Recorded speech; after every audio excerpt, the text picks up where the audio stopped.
Sí, muy buenos días. Hoy en este espacio de entrevista que paulatinamente irá recuperando Casa de las Américas con los amigos que hasta acá lleguen y que podamos recibir siempre con los brazos abiertos, tengo el inmenso gusto de compartir unos minutos con el recientemente galardonado Premio Nacional de Diseño 2021, alguien que forma parte de nuestra institución desde el año 1999 y que es conocido como uno de los diseñadores gráficos y editoriales más renombrados del último cuarto de siglo, pudiéramos decir, de nuestro país, gracias a su labor académica, a su realización personal, a su realización en diferentes ámbitos del diseño en Cuba. Es un gusto, como decía, recibir entonces a José Alberto Menéndez Cigarroa, más conocido como Pepe Menéndez. También Pepe, quien es merecedor de muchísimos de los reconocimientos, de los más altos reconocimientos que en materia de diseño tiene este país. Yo creo que por ahí pudiéramos empezar, Pepe. ¿Era un premio esperado? Si te digo que no, estaría siendo muy falso porque los premios, de alguna manera, premios como ese, que son a la hora de muchos años, eh, vienen antecedidos de nominaciones previas. eh, Se va como cerrando el círculo alrededor de las personas que terminan siendo premiadas. Así que seré sincero y te voy a decir que no fue una sorpresa para mí asistir a la ceremonia hace unos días y, y ser premiado. De todas maneras, siempre obtener un premio como ese, al momento que te lo dan, pues implica una cierta sorpresa porque en otro sentido, en el sentido de que uno percibe que la acumulación de trabajo de muchos años de pronto para una institución que lo otorga o para un jurado adquiere una relevancia y bueno, esa percepción de relevancia es lo que siempre es sorprendente porque la mayoría de nosotros, los diseñadores, y yo creo que en todas las profesiones, trabaja no para obtener un premio, sino trabaja porque a uno le apasiona lo que uno hace y entonces adquiere relevancia eventualmente y eso sí implica una cierta sorpresa. Históricamente, los premios nacionales se le confieren a personas en mayoría de edad, muchas veces pudiera decirse. Eres una persona relativamente joven, con un gran cúmulo de trabajo, con muchas áreas en tu portafolio de trabajo, pudiéramos decir. Y en algún momento en una entrevista decías que el diseño cubano, si bien se ha refrescado, es que está muy atenta a las nuevas vertientes que traen los jóvenes. Eres alguien que está muy adaptado a trabajar con jóvenes.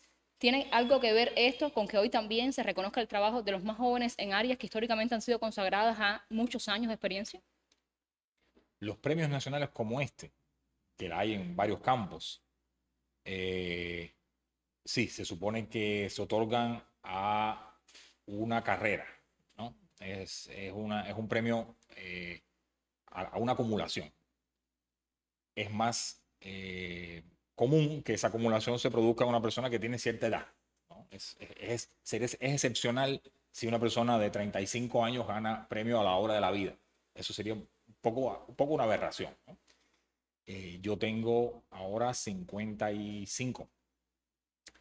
Eh, es un poco pronto, la verdad, es un poco pronto para recibir un premio como este. Yo lo recibo con mucha alegría, con mucha humildad, pero no dejo de reconocer que si las cosas hubieran sido de otra manera, este premio lo obtendrían ahora personas que me han antecedido en la profesión, personas que han acumulado un trabajo muy valioso, pero que por determinadas circunstancias no entran en el perfil que establece las bases de ese premio.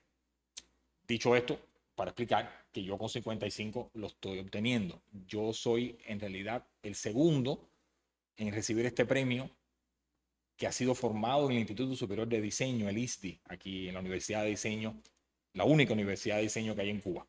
Hace 2 años obtuvo este premio mi colega Sergio Peña, que es de la misma graduación mía en ese instituto, en su caso de diseño Diseño industrial. industrial.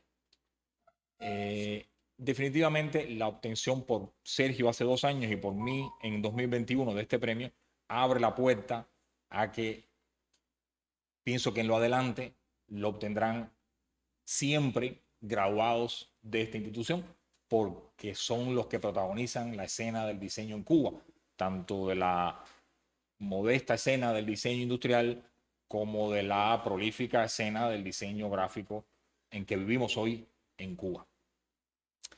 Yo estoy atento a mis contemporáneos, a los que son de mi generación y los que me siguen, por razón de mi apasionamiento con la profesión. Entonces, yo pienso que se les visibiliza cada vez más, no por, no por casualidad, se les visibiliza porque realmente protagonizan los principales sucesos que en diseño gráfico tienen lugar en nuestro entorno.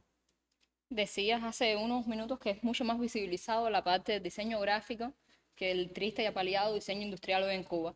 Y aunque vemos que florece sin lugar a dudas hoy la parte del diseño industrial, dadas las exigencias propias del mismo país, tiene que ser el ISDI también ese motor impulsor que incite a que el diseño tanto gráfico como industrial se encuentre en todas las esferas de la vida de un país, de la sociedad de un país, de la movilidad de un país. ¿Por qué crees que uno sí y otro no hoy están en esa? Yo creo que el ISDI no puede hacer más de lo que hace. El ISDI, su función termina cuando el graduado sale por la puerta de Velascoín 710 e inicia su carrera profesional. Pedirle más al ISDI sería pedirle lo imposible. Ellos, o sea, digo ellos, estos colegas, estas personas que conforman el claustro del ISDI hoy y los que lo han conformado en 30 y tantos años de existencia del instituto, forman profesionales. Es el país que creó el ISDI el que tiene que sacar máximo provecho de esa cantera de soluciones de diseño de la que estamos tan necesitados, y el país necesita encontrarle uso. Y cuando digo país me refiero, en el caso del diseño industrial, a la industria, a la muy menguada industria de nuestro país, sea la del mueble, sea la de los objetos de la industria ligera, en todos los ámbitos de la producción material, que es a lo que se dedican los diseñadores industriales, ¿no? Muebles, vestuarios, objetos diversos, la industria médica y un largo etcétera, donde se percibe que la incidencia de la capacidad transformadora de esos diseñadores, de esos creadores, está casi ausente. Cuando uno mira a su alrededor y se da cuenta que nuestro muy cercano parque aquí de G, el separador de G, hay un banco nuevo que han puesto en varios tramos de la avenida, y uno se sienta en ese banco, se da cuenta que visualmente no está tan mal, pero es incómodo. Y yo me quedo pensando, ¿quién diseñó este banco? ¿Lo habrá diseñado un diseñador industrial o habrá sido fruto del trabajo espontáneo, bien intencionado, pero fallido de otro profesional que no tiene, pienso yo, las capacidades en su formación para dar respuesta a un problema como ese, un banco urbano? Estamos muy necesitados de que los numerosos talentos que se han formado en ese instituto tengan oportunidades de probarse, de dar respuesta, y tenga el país el beneficio de los resultados de su trabajo. Es de ahí de donde viene la definición que dabas en el 2017, que el diseño necesariamente tiene que ser belleza útil. Claro, es una frase que habré dicho alguna vez, pero está también en una máxima del ISDI durante mucho tiempo, ¿no? Que es aquello que es útil para usar y agradable para tenerlo en la vida, para rodearnos de él, ¿no? Habría que añadir, desde luego, hoy en día, como ha avanzado la concepción del diseño en el mundo, que sea ecológicamente sostenible, y en un país como el nuestro, que sea materialmente sustentable, o sea, que tengamos la capacidad de sostenerlo como producción. No basta con hacer prototipos. Si cada producto tiene un consumo material X, tiene un consumo de energía, tiene una facturación, tiene unas líneas de producción, tiene un ciclo de vida, en todo lo cual el diseñador, junto con otros profesionales, encuentra la mejor manera de que eso llegue a buen término, ¿no? Así que la utilidad y la belleza son dos máximas del diseño, sobre todo el industrial, ¿no? El diseño gráfico también tiene, sin duda, una utilidad que está en las cosas más simples, ¿no? Un libro cuya carátula tenga una cartulina excesivamente gruesa, se convierte en un libro difícil de hojear. O sea, ahí tienes un ejemplo de algo que atañe estrictamente al diseño gráfico, pero incluye lo útil. Si la guía telefónica tiene en su cubierta un gramaje muy alto, no la puedes hojear fácilmente y se convierte en un obstáculo para que ese objeto cumpla su función eficazmente. Me hablabas en este último momento de la ductibilidad de los libros y tal. En el año 2017 también recibes el Premio Nacional de Diseño Editorial. ¿Eso ha sido a partir de que pasas a formar parte de casa o anteriormente ya habías tenido otras experiencias editoriales que te avalaran este premio que acumulas? Fíjate que mi relación con casa básicamente entró por el mundo del libro, porque yo primero colaboré con la institución rediseñando un perfil histórico de la Casa de las Américas, la colección de literatura latinoamericana y caribeña, como se llama hoy en día, y después pasé a ser un integrante del equipo, o sea, un empleado de la institución. Yo he hecho libros tanto para casa como para otras editoriales, pero sí, lo editorial creo que está bastante en el centro de mi relación con la institución, entre otras cosas porque esta Casa de las Américas tiene muy importantes revistas y muy valiosas colecciones de libros que existen de hace décadas y que han publicado tantas cosas valiosas. Así que lo editorial es uno de los signos distintivos de la institución y cualquier diseñador que haya trabajado aquí le ha tocado, como es mi caso, asumir labores de ese tipo. Sin embargo, se te reconoce, Pepe, dentro de la amplia gama de diseñadores que tienen una vocación más por el cartel, digamos, por la cartelística, incluso en áreas de investigación, en libros referenciales, en apuntes de revistas, que vas a trabajar más allá que la mera exposición del cartel, sino también la historia de la cartelística cubana, dentro del diseño cubano. Hay un interés marcado por el cartel. ¿Por qué? Bueno, porque me es difícil explicar cómo empezó. Me voy a ahorrar esa explicación y me voy a tener a tu pregunta. ¿Por qué? El cartel es el gran estandarte de la gráfica cubana. Esa es la verdad. Eh, Esa es una verdad que aplica a otras naciones. Otros países con larga tradición de diseño también tienen el cartel un referente importante. Es el caso de Polonia, por ejemplo. Y otros países tienen otras áreas en las que han sido prolíficos y han tenido grandes lauros, grandes nombres, obras importantes. En el caso de Cuba, el cartel es constituye junto con la fotografía tal vez una parte de la imagen más importante que creó la revolución cuando surge y que proyectó al mundo. La fotografía documental, como se conoce, los grandes autores de la épica fotográfica en Cuba de los años 60, el cartel es parte de esa gran imagen que construyó este país en transformación en los años 60. Eh, por tanto, una vez que yo como diseñador joven, interesado en diversas cosas, eh, por azar, fui entrando cada vez más en la historia de este arte. Me convertí en un apasionado, y lo sigo siendo hasta hoy.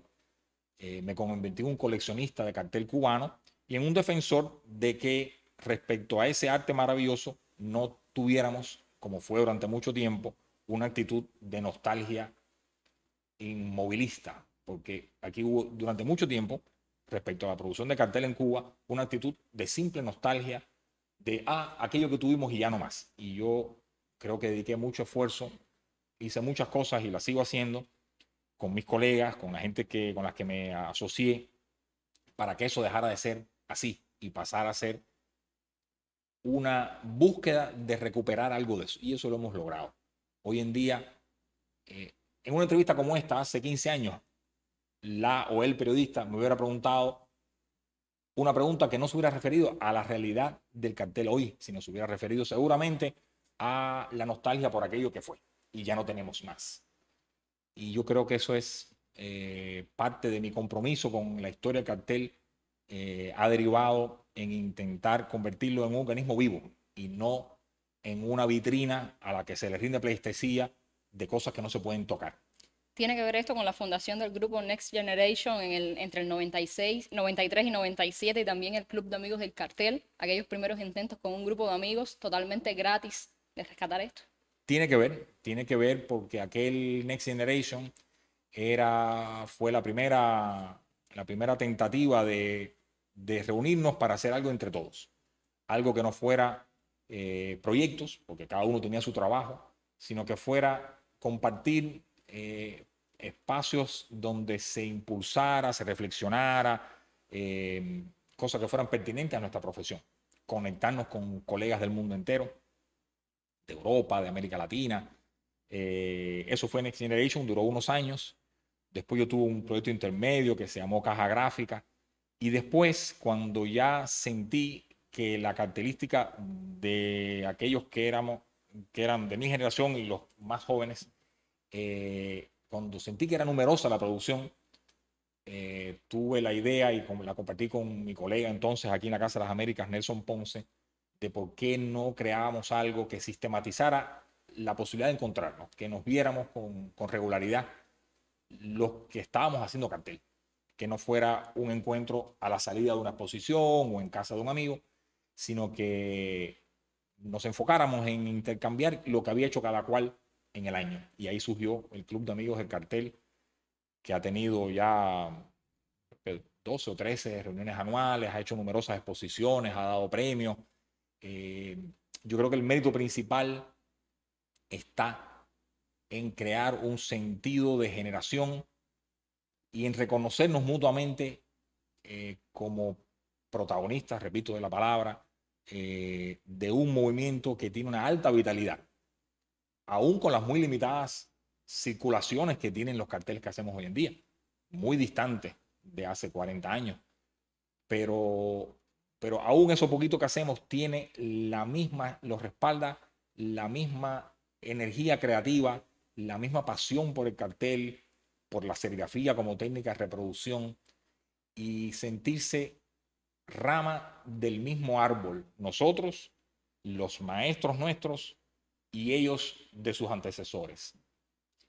Hablas con mucha pasión de la cartelística, sin embargo, te hemos visto desempeñarte en la edición de textos, en la redacción, en la publicación y además en la parte académica. ¿Qué ha aportado todo esto al Pepe que hoy tenemos? Todas estas vertientes. Bueno, son maneras que se complementan una con otra, ¿no? Yo, la verdad que no soy un investigador ni pretendo serlo. Me gustaría escribir mejor y saber hilvanar mejor las ideas. Cuando leo un texto de alguien que realmente sabe escribir, me, me, me entristece no tener el don de hacerlo, ¿no? El que sabe escribir y los demás somos los demás. Y yo soy de esos demás. Yo trato de unir 3 o 4 palabras ahí porque siento que vale la pena el esfuerzo que para mí representa escribir esas 4 palabras, porque confío en que eso sirve para algo. No lo hago por vanidad, lo hago porque creo que dejar constancia de cosas que veo o compartir cosas del pasado que aprendo es útil. Y mal que bien, pues ahí van, sin mayores pretensiones, la verdad. Lo académico o la docencia son aristas que se arman alrededor del enorme disfrute que es lo que sí, no es que me salga mejor, es que me sale sin ese otro esfuerzo, que es diseñar, porque eso es lo que yo, con lo cual me formé en la universidad y con lo cual me siento más a gusto hacer, la verdad, es componer formas, colores, tipografías en el espacio, en el plano, se me da bastante mejor que adjetivar. Y por eso las adjetivaciones me salen media descompensadas. No tiene miedo, después de más de 20 años diseñando, repetirse. Sí, claro, claro. Esa es una espada de Damocles que todo creador tiene sobre sí. Que cuando lo que uno hace tiene un resultado que te regresa como que ha sido efectivo, uno hace algo y parece que funcionó, te hacen creer que funcionó, puedes llegar a creer que lo sabes hacer bien siempre, ¿no? Y esa efectividad puede ser cuestionada, ¿no? Y luego está una cosa que es muy propia del diseño y de otras manifestaciones creativas, que es las modas. Las modas no en su sentido peyorativo, sino las modas en el sentido de que hay formas que funcionan bien en un momento y dejan de funcionar bien en otro. Es así. El creador intenta mantenerse, por un lado, ajeno a la moda y por otro lado, atento, ¿no? Es una combinación difícil de explicar. Yo preferiría no enterarme de qué está de moda para seguir creando auténticamente, pero no puedo evitar estar atento de qué funciona mejor en los contextos en que vivo, ¿no? En mi tiempo, en mi espacio, en el lugar para el cual yo diseño. Sí, hay el peligro de que eso deje de funcionar. Eh, Ojalá no tuviera una alerta, una alarma en el teléfono que te dijera, estás caducando, y uno tuviera la interés para darse cuenta. Eso es muy difícil. Yo creo que cualquier creador, el compositor, el poeta, el dramaturgo, el coreógrafo, cree que lo va a seguir haciendo bien y solamente hay unos creadores maravillosos que tienen más de 90 años y todavía son capaces de producir algo que sea fresco y que sea bien recibido. Nosotros hace poco tuvimos aquí la experiencia en la Casa de las Américas de invitar, una iniciativa de Jorge Fornet, director de la revista Casa de las Américas, de invitar a Humberto Peña, que fue durante muchos años un diseñador muy prominente en Cuba y gran figura de la gráfica de la Casa de las Américas, que ya no vive en Cuba y que es un hombre que tiene, ahora no puedo precisar la edad, pero tiene más de 75 años seguro, a que diseñara la cubierta del número 300 de la revista Casa de las Américas. Eso sucedió hace unos pocos meses. Y para mí fue cautivante ver con qué frescura Humberto Peña, con la edad que tiene, mandó su propuesta de cubierta para esa revista. Eso no se da todos los días. Ojalá todos nosotros lleguemos a una edad avanzada. Yo estoy muy lejos de llegar a la edad de Humberto, pero bueno, esa alarma la tengo que poner en el teléfono ya, porque todo el tiempo lo que uno hace puede estar ya desfasándose. Y más con la dinámica del mundo en que el color de la temporada de hoy ya tal vez no sea de mañana. Estas mismas dinámicas del mundo te han llevado a exponer tus trabajos en disímiles países, muchísimos pudiera decir, dentro de los que puedo destacar Londres, Montreal, Barcelona, Quito, México, Boston, París, Washington, por solo mencionar algunos. ¿Qué tiene hoy la vivencia de Pepe, lo que Pepe pone en sus diseños de esta gran visualidad mundial? ¿Tiene algo? Bueno, el diseño, viste, es una profesión en que uno está todo el tiempo buscando referencias, ¿no? Mirando, disfrutando, aprendiendo de todo lo que se hace alrededor. Cuando yo estudié, ese catalejo para mirar el mundo terminaba en la biblioteca del ISBI, ¿no? El catalejo me alcanzaba para ver lo que estaba en la estantería de la biblioteca del Instituto de Diseño y las revistas que había ahí y los libros que había ahí. Hoy en día el catalejo es infinito, ¿no? Lo tiene uno en el bolsillo y a través de esa pantallita de pocas pulgadas uno mira 360 grados, 3000 años de tiempo.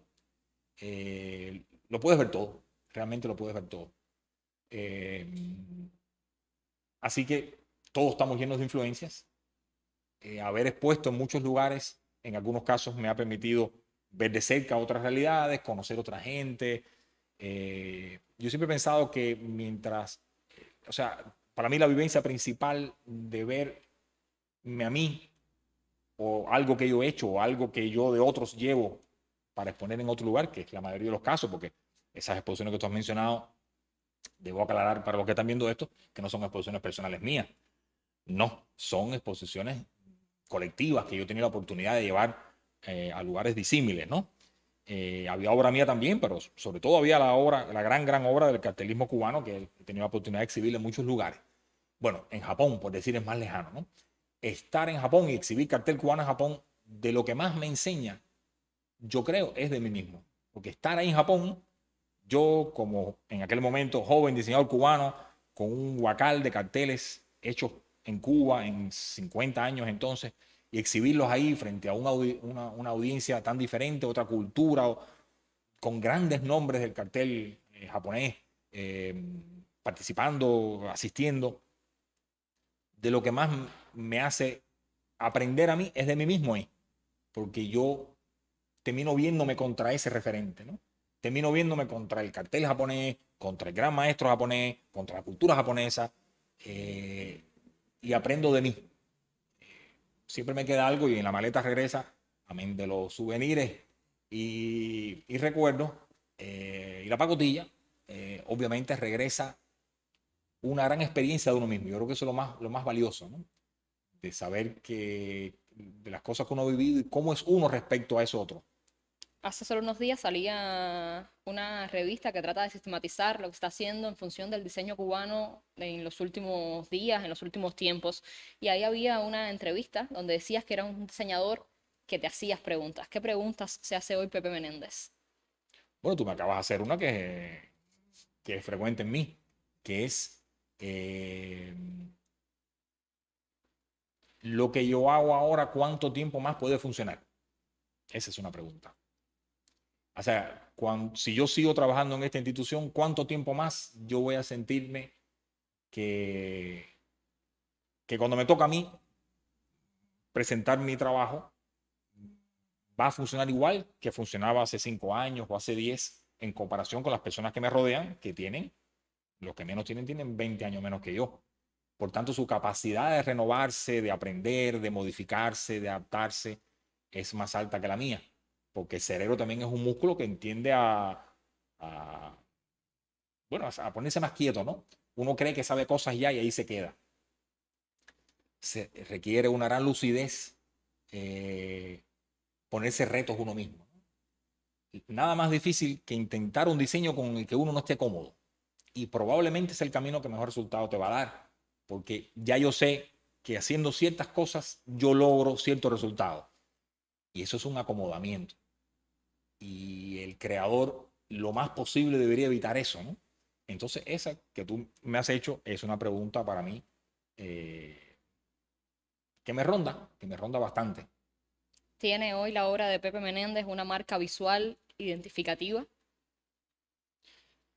Ojalá que la marca sea, si alguien alguien la puede decir, que no sea yo, ojalá la marca sea que está bien hecho, no sea que predomina cierta forma visual, porque yo no he intentado que sea así.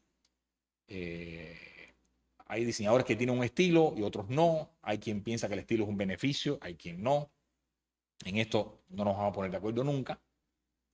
Yo creo que lo mejor que puedo aspirar es que se perciba que está hecho con profesionalidad y que aspira, no lo logra, pero aspira, a ser rigurosa. Si tuvieras que colgar un cuadro en las paredes blancas de tu casa que no tienes ninguno, ¿qué sería? No, la quiero dejar blanca. No quiero colocar ninguno. ¿Y por qué no? Bueno, tendría que hablar de mi casa, es un tema más largo, pero eh, en mi caso, hay otros colegas que tienen otras formas, ¿no? Pero en mi caso, el hecho de que mi trabajo consiste en generar imágenes, hace que me siento más a gusto en el espacio doméstico no tenerlas. Ya, un tema de no mezclar. Sin embargo, trabajas muchísimo con tu esposa en otras especialidades, han compartido catálogos. Esta comunión enriquece también. Sí, claro. Por supuesto, antes de hablar de mi esposo, déjame decirte una cosa, porque venía a colación con lo que decías anteriormente. En oposición a mi casa, la oficina la tenemos llena de imágenes. Me acabo de dar cuenta de eso. En mi casa prefiero las paredes blancas, en cambio en la oficina es como un altar. Todo el que ha entrado a la oficina de diseño de la Casa de las Américas sabe que es una especie de un altar a la realización de nuestro trabajo. Y están las paredes prácticamente sin resquicio, colmadas de las imágenes que hemos hecho entre todos. Volviendo a mi esposa, compartir la vida, de familia de pareja y de familia con ella, bueno, fue una cosa del azar. Yo no es que yo eligiera que fuera una diseñadora, pero está claro que tiene sus ventajas, en el sentido de que entendemos muy bien de qué va el trabajo del otro. Eh, si mi esposa fuera farmacéutica, tendría que adaptarme, ¿no? A lo mejor la amaba igual, pero tendría que que adaptarme a que ella tiene otra manera de pensar, otra manera de actuar, otra manera de organizar su tiempo. No sé, tendría las manos teñidas de la química que maneja, tendría otro olor, no sé.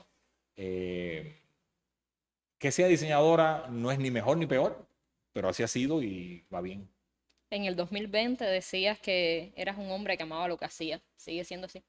Sí, claro, claro, claro, si no, no daba esta entrevista. No, si yo no amo lo que hago, ¿para qué me siento aquí frente al micrófono, no? Y para cerrar, Pepe, si tuvieras que decirle algo a la oleada nueva de diseñadores que cada año sabemos que gradúa el ICI, a los que están intentando marcar un camino diferente en la visualidad de un país y que apuestan por hacerlo desde aquí, ¿qué le dirías? Le diría una cosa que me tocó para mi satisfacción decir hace poco que me invitaron a leer unas palabras en la graduación del ISDI última, en julio pasado. Le diría que lo disfruten, que disfruten ser diseñadores. Esto vale, y aclaro, también para los farmacéuticos. Disfruta lo que tú haces. Si no te causa placer, cámbiate de senda, pásate a otra línea de la carrera, porque se sufre mucho, creo yo, si uno no tiene ese sentido de complacencia con lo que uno eligió. Y si no lo elegiste y la vida te lo zumbó, más vale que empieces a cogerle el gusto, porque si no, la vida te hace un yogur. Yo creo mucho en pasarlo bien, que es la piedra fundacional para intentar hacer algo provechoso. Hay gente que ha hecho cosas provechosas pasándola mal, pero son las excepciones. O sea, hay gente que sufriendo, hay poetas que sufriendo de amor han escrito los mejores poemas, ¿no? Pero yo creo que en mi profesión, en esta profesión maravillosa, eh, disfrutarlo es una oportunidad y es una manera de hacer una vida digna y útil. Ok, muchísimas gracias, Pepe. Gracias a Te ti. agradezco este tiempo dedicado y felicitamos de parte, bueno, de todas las casas, de toda la Casa de las Américas y de todas las personas que sabemos que tienen cerca en esta profesión y en la vida este Premio Nacional de Diseño 2021. Muchas gracias.